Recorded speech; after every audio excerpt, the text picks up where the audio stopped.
I'm reading from page G27, People and the Environment. Hotel guests were alarmed by angry shouting as cod fishers tried to push their way into a meeting room.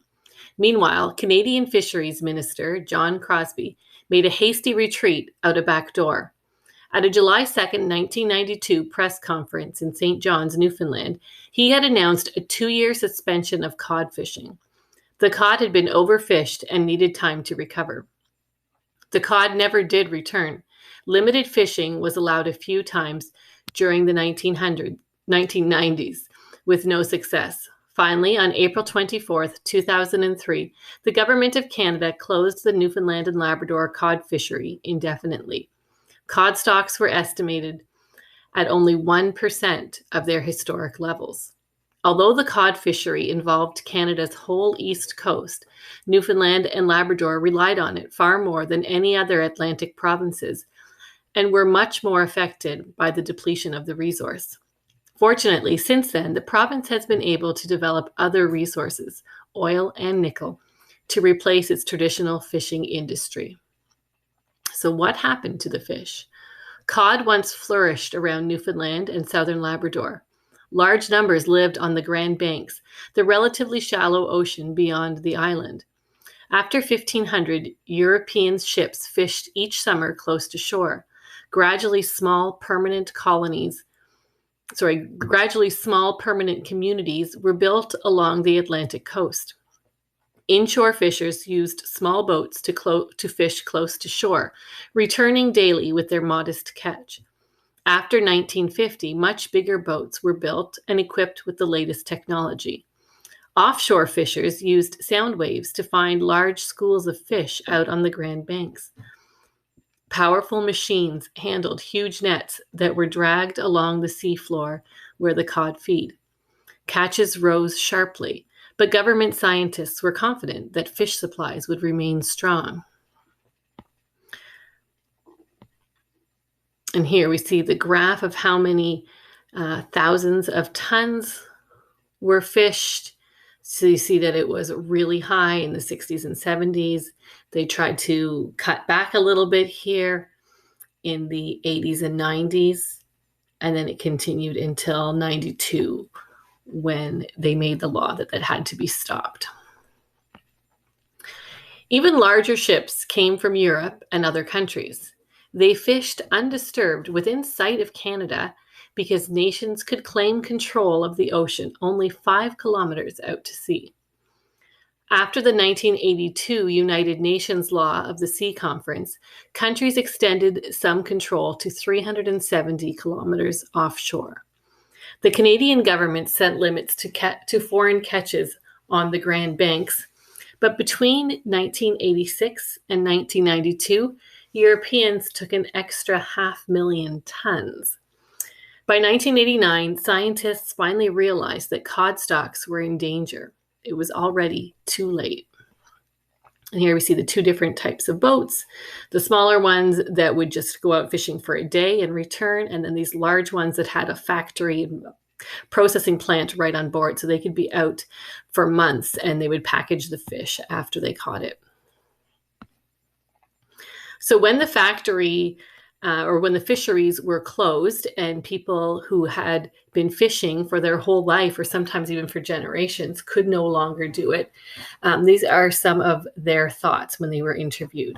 So an offshore fisher: I considered going away, but where would I go? I have no skills other than being a dragger man, offshore fisher. I have a house down here that's not paid yet. If I had to complete the payments on this one and go somewhere else with my family, what am I going to do? So this is a sort of desperation. Then we have the thoughts of the fish plant worker. While we were working at the fish plant, we were making good money and we were taking home sometimes $600 or $700 a week. I had to go on TAGs, the Atlantic Groundfish Strategy emergency payments that ended in 1999. And it was only a little bit, like $200. So I had to cope with what there was with a family and bills. Right? So when the government closed fishing, they did provide money for those who were affected by it, but not as much money as they had been making previously. And this is what a local business owner had to say. I mean, this place in the fall used to boom. The trucks would be all over the place. Any night of the week, there were people. In restaurants, open all night long. You could tell this place was alive. Last fall, it was scary. You would wonder if there was anybody alive, because all the local businesses saw the effect of no fishing. And a government counselor. Many of these people have been fishing for 20, 25 years. It's their way of life. They did the job. They did it well. And just like that, it's taken out of their hands.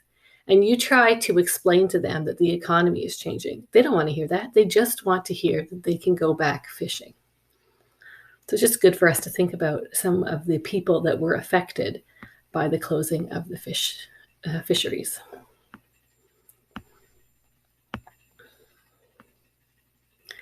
So what happened next? Environmental opportunities.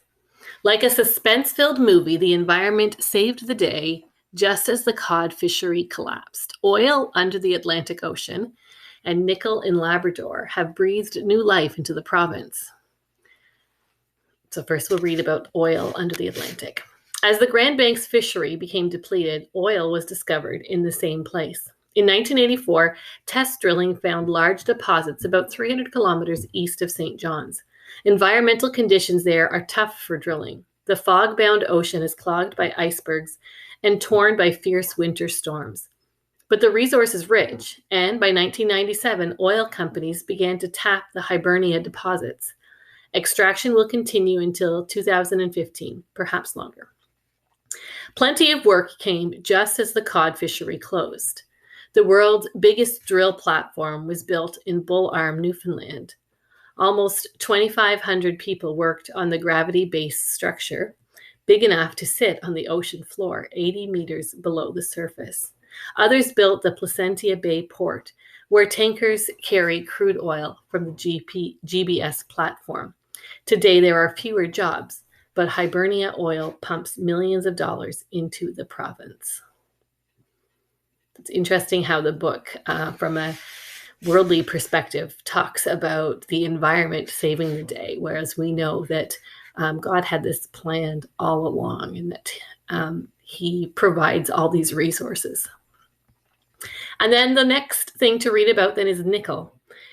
In 1993, two prospectors in a helicopter spotted landforms indicating mineral ore along the remote Labrador coast. The Discovery Hill deposits were so large that giant nickel company Inco paid $5 billion for the claims in 1996. Located at Voisey's Bay, there's a map on page 33 if you want to look at it, are 32 million tons of mineral reserves. Much more is expected as exploration continues. There is enough nickel ore near the surface for open pit mining to continue until 2018 before going underground. Before Inco could start mining, the company had to guarantee job priority to local Aboriginal peoples and provincial residents. By 2005, the mine was open along with a nearby plant to concentrate the nickel ore before shipping it. A refinery is planned for Long Harbour, Newfoundland by 2009. Already, more than 1,000 people are working on the project, 80% of them from the priority groups. The environment has revived the economy of Newfoundland and Labrador. So this is a bit about environment and interaction, also a little bit of a history lesson about what's happening on the east coast of Canada.